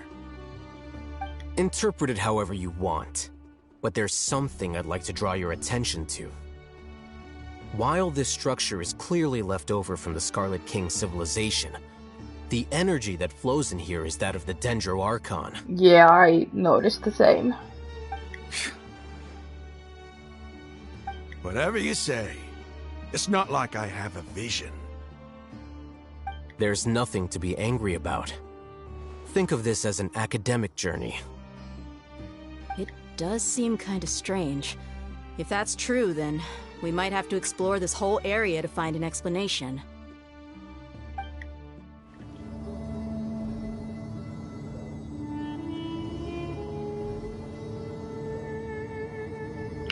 Whoa. Oh, now that's a sight to see. The Scarlet King's splendor surrounds us. There's so much vegetation here. It's different than what I expected.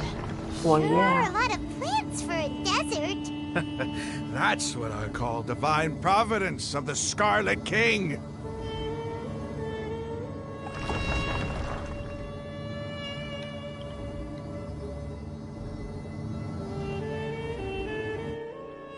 Whoa.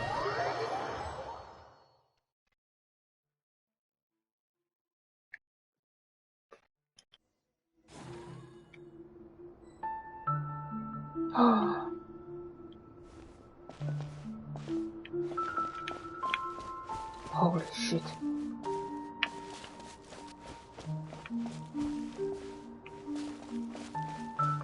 It's getting brighter.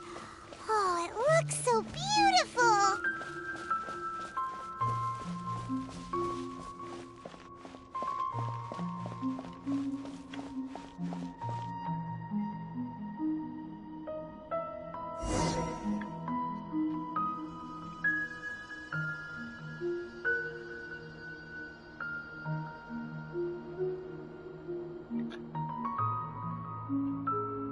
Wait, What is it? what's that?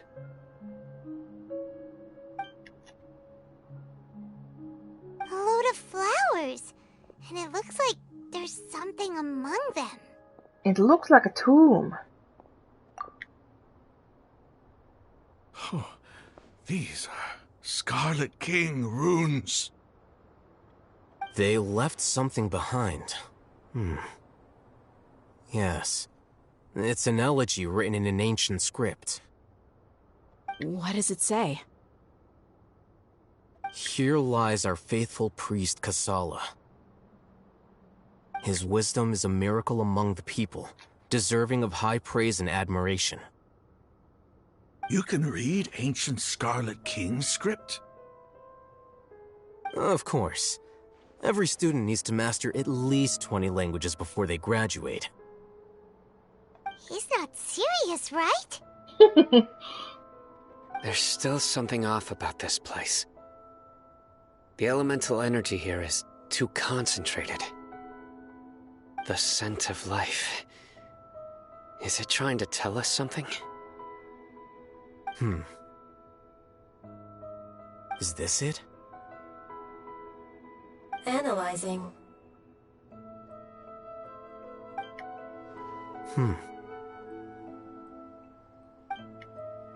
There seems to be a hidden message among these skeletal remains.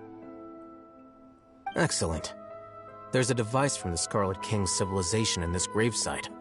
I'll transmit the information over and project it for everyone to see. Isn't sharing knowledge against the Academia's rules? Yes.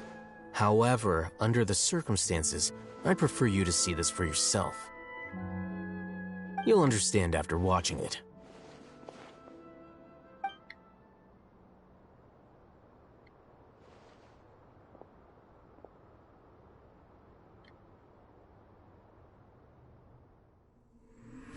Civilization is born of knowledge, but so too can knowledge be its demise.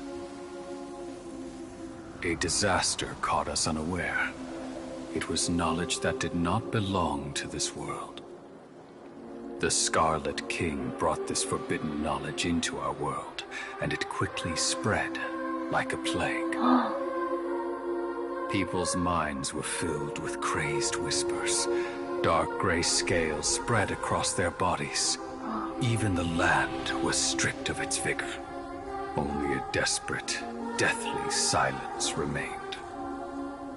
Were it not for greater Lord Rukkhadevata from the forests, the damage would have been irreversible. She summoned the priests to build temples and infused into them the divine power of life. The disaster was miraculously tempered, and the embers of our civilization were preserved in Aru village. Alas, the miracle could not last. As long as forbidden knowledge continued to exist, it would forever blight this world.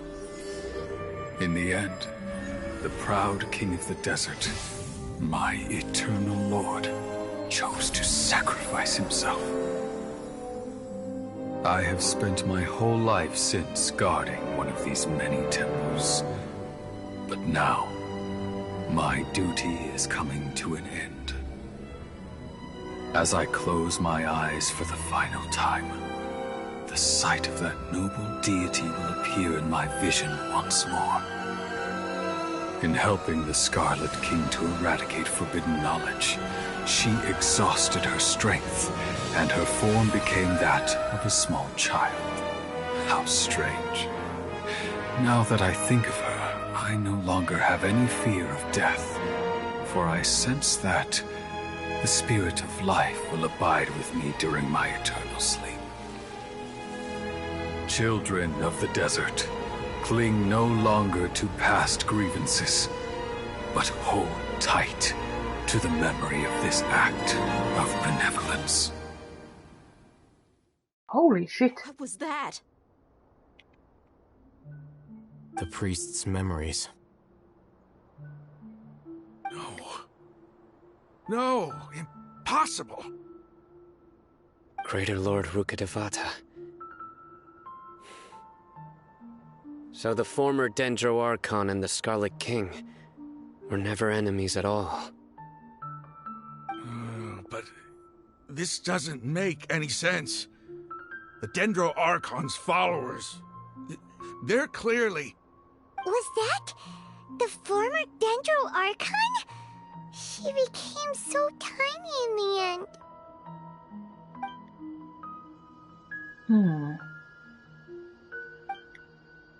Greater Lord Rukkhadevata came to the rescue of King Deshret and his people, but eradicating the forbidden knowledge took so much of her power. The two deities' followers have resented each other all this time, completely unaware that their gods stuck by each other through life and death. You might be distrustful of the Akasha, but there's no reason for you to doubt the Scarlet King's technology. You've just witnessed his priest's last words. I've never heard about any of this before. The surviving followers of the Scarlet King all gathered in Aru village. Our god did not make mistakes. We refused to believe any of the rumors. The Scarlet King's death, the all but total annihilation of our civilization, it was all Greater Lord Rukkhadevata's doing. We saw her as nothing more than a traitor, who stabbed us in the back in our moment of crisis. Just like us humans, fighting, feuding, double-crossing each other to survive in the desert. You were blinded by your prejudice. Yep. Big time.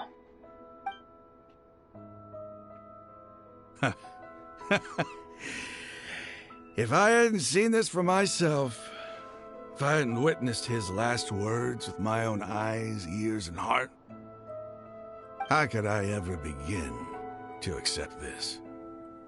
The truth is so far from what I've always known. Am I really supposed to believe that after all these years, all this time seeking revenge, suddenly now my enemy is my savior? Raman, that's enough. Give it a rest. You're starting to make a fool of yourself. Dia, tell me. My Aramites and I, what are we even fighting for?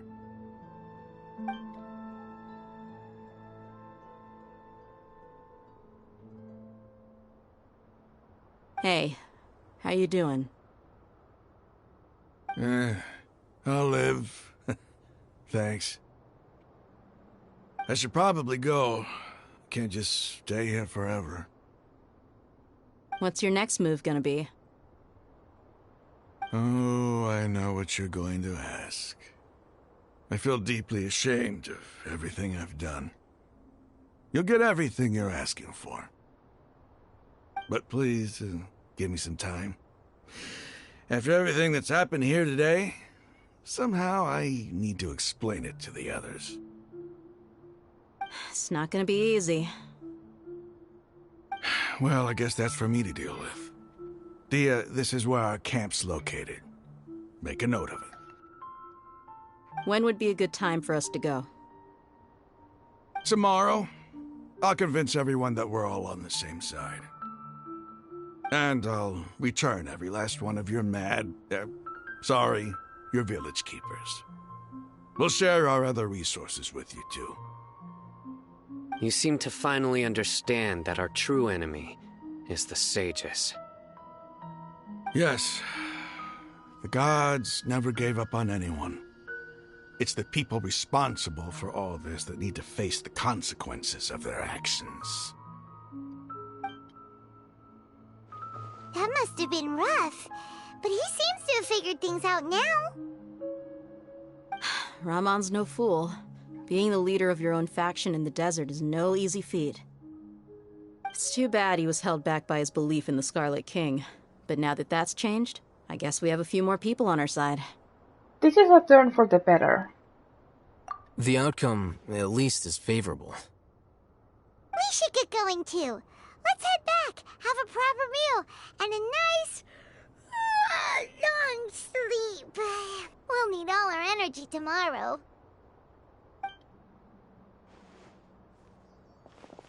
Sino? Sino, we're leaving! Stop yelling. It's all good. Whatever the boss says.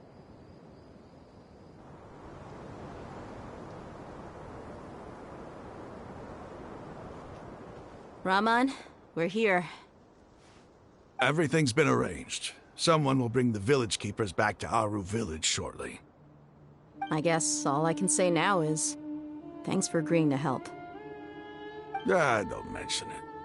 I think we can both agree you went to hell and back for it. But we share a common cause now. From here on out, we're allies. Where are the perpetrators? I'll bring you to them. Follow me.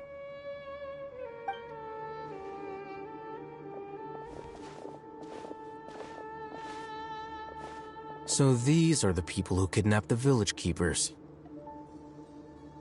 Oh no, it's the scribe! Fuck you, people. There's no need to yell. No one can help you now.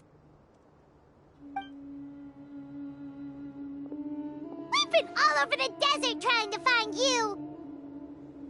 That's right.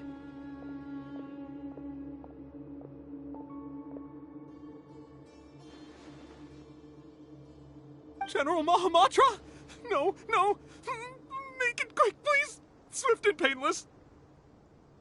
Whoa. The moment they set eyes on Sino, they turn pale like they've seen a ghost! You should have known that I would be coming for you. Wait, we were just following orders! You know what I'm talking about, right? There's no way we could have done all this by ourselves! No, not Sino! He's gonna tear us limb from limb. I could do worse. Please have mercy! Start talking. Otherwise, I'll have to resort to other methods. So, your superiors have kept you quite busy recently. Why? What are they trying to accomplish? They, wanted to extract canned knowledge. Don't play dumb. You know what I'm really asking. They extract divine canned knowledge. Then what? I really don't know how to explain it. Well, try your best. Well, you better start talking or you'll be sorry! You don't want to make things any more difficult for yourself, do ya? May I ask them a question? Be my guest. The sages are trying to create a new god, aren't they? Huh?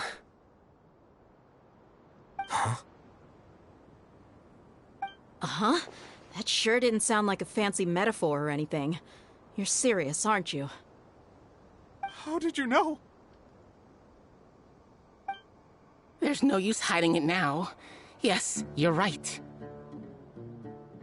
The Academia is working on an important and potentially world-changing project. They are creating a new god. A god that will belong to them and to the people of Sumeru. It may seem as if Sumeru's academics are thriving, but ever since the death of Greater Lord Rukkhadevata, scholarly breakthroughs have been few and far between. The withering of Irminsul has been getting worse recently. The sages have tried everything they could think of, but nothing's worked. I'm always hearing them say things like, if only Greater Lord Rukkhadevata was still with us. Continue. And then, someone from the Fatui showed up. They called him the Doctor. He brought a gnosis and said he wanted to borrow the Academia's research facilities. The Doctor was previously expelled from the Academia. At first, the sages looked down at him in disdain. But when he said those words, everyone's expression changed. He asked them, "Do you wish to create a god?" Oh, shit. This is what the arrogant ignorance at the extreme end of Academia looks like. First, the Academia spent a long time constructing a divine vessel, which was based on an exquisite humanoid puppet. After that, they harvested dreams via the Zeb-Zerus Festival Samsara, maximizing the Akasha's output. With the Doctor's help, and the Akasha now functioning at maximum efficiency, they were able to use it to extract the power from the Gnosis and convert it into a divine core. Next, they decided that their new god needed to possess divine wisdom. For that to happen, they needed a huge quantity of divine canned knowledge. It adds up. Yeah. But how do you determine whether the knowledge extracted is of divine origin? Call it an educated guess? The Academia has been trying to figure out the exact source of the scholar's madness for centuries, but to no avail. Nobody can explain the cause of this phenomenon. Surely you can see what that implies, Scribe Al-Haytham. If it's knowledge no mortal can comprehend, then it must be something only gods are able to decipher. In other words, it's the source of the God of Wisdom's omniscience and omnipotence.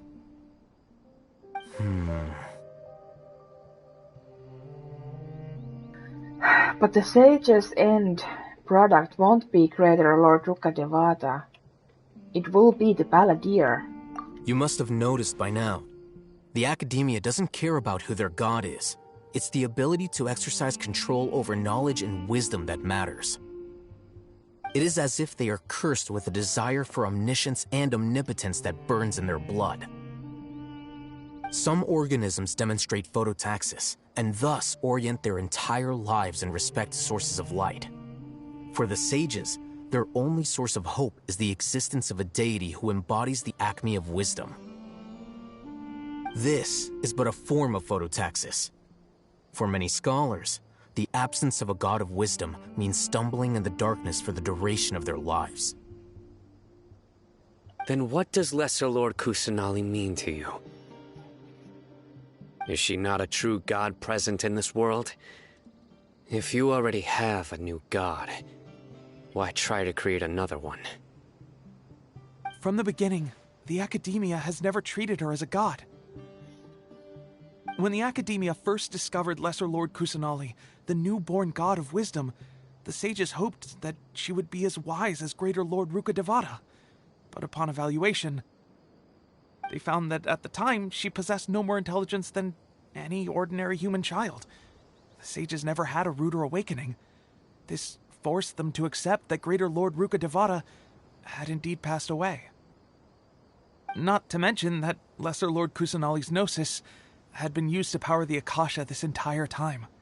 By herself, she has neither an Archon's raw power, nor the spectacular insight expected of a god of wisdom. Slowly but surely, people began to forget about her existence. So, this is the path the sages have chosen. Even now, they still refuse to acknowledge Lesser Lord Kusanali.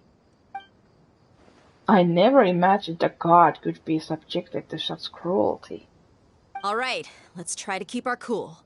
If everyone's in a bad mood, then let's change up our scenery. Raman, give me a few men to help us escort the village keepers back to the village. And these two scholars, they're coming too. Sure, as you wish.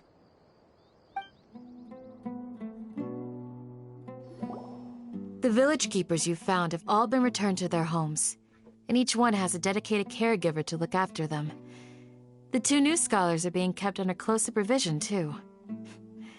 Really great work, everyone. Thank you. The atmosphere is so heavy. It's hard not to feel weighed down by what we just learned. Despite everything Lesser Lord Kusanali has done for her people, the Academia has abandoned her in the sanctuary of Surasthana like a lost cause. Even those she's protected have never realized there's such a small and childlike god in the world. Hey! Say something! Stop spacing out! Come on, is there nothing left to talk about? In that case, let's all get some water and try to think about something else. Or I can go fetch some snacks. Yay! Oh, Paimon's so coming with you. Do you have any plans, Traveler? Not really. Gods above, you're not talking about work, are you? I want to share everything I know with all of you. So you were still withholding some information? Yes, I'm sorry. I had my reasons. But now I know we're all in this together.